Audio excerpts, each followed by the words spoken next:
Hi folks, welcome to my channel. This is the follow-up of my Pavo build using the walk snail system. Today I'm going to be trying out two tri-blade props. One is the Gemfan Hulkies and the other one is the HQ T3 two blades. And the reason why I'm doing this is I felt that the bi-blades, although quite efficient and good on battery time, these props give it a little bit more pop as expected, with the slight cost of battery life.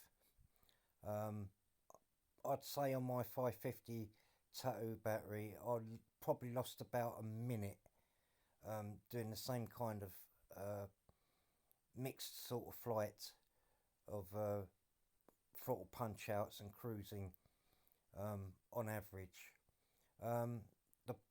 They both performed more or less the same, even though the HQT2 props were very aggressively pitched. I think it's something like 2.5, something like that, the pitch. And the Hulkies were quite low pitched in comparison, but they both seem to perform more or less the same.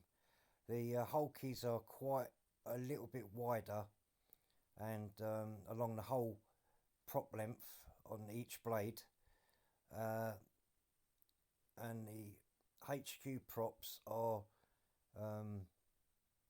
I'd say a little bit smaller by about a mil or so, but very highly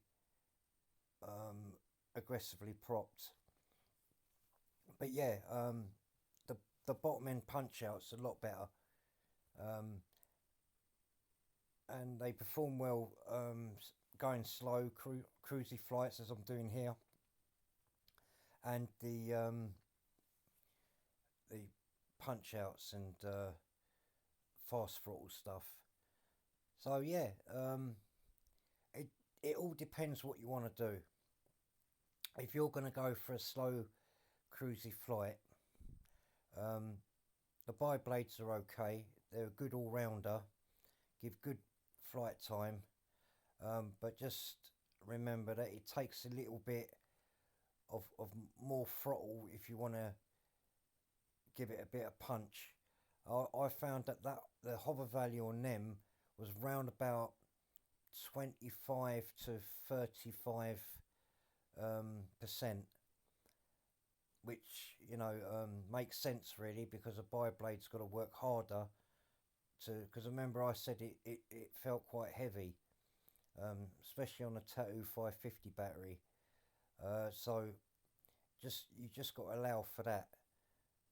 But with the tri blades you'll get slightly less flight time, but more easy on the throttle because it's got the extra blade, and you got much more static thrust. But yeah, they're all okay. It depends what you want to do. The LQ was perfect.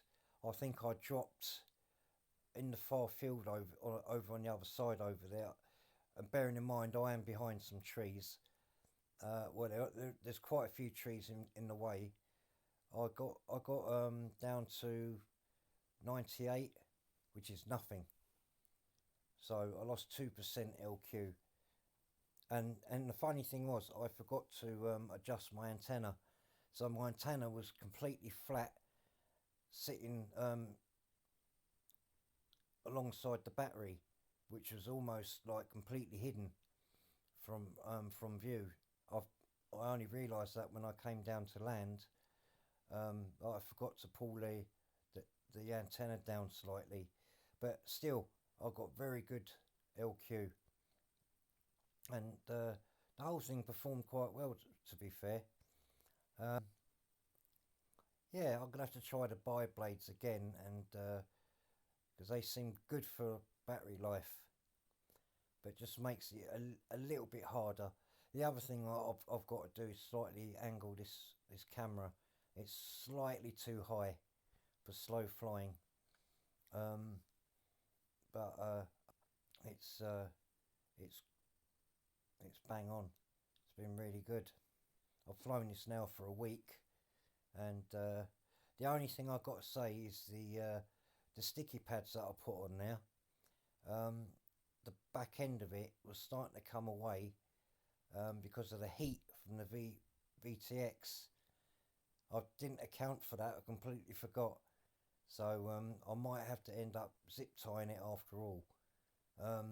But instead of doing it underneath the VTX, I'll do it over the top where the cage is, because then I can stop that from slipping over the wires and cutting into the wires. But it wasn't too bad. It was only the back that lifted slightly. I have to keep an eye on that, but it's okay. You know, that's what we do these flight tests for.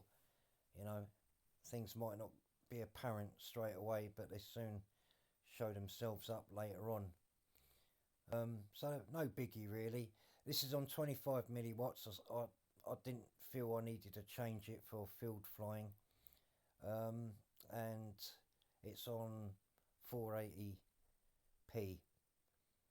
I haven't tried it on 720 yet, but yes, it's going good. I haven't had a chance to go anywhere else. It's been so cold. So that field to the right of you is where I done last week's flight, which was my maiden. So yeah, it's been too cold to sort of like take it out anywhere.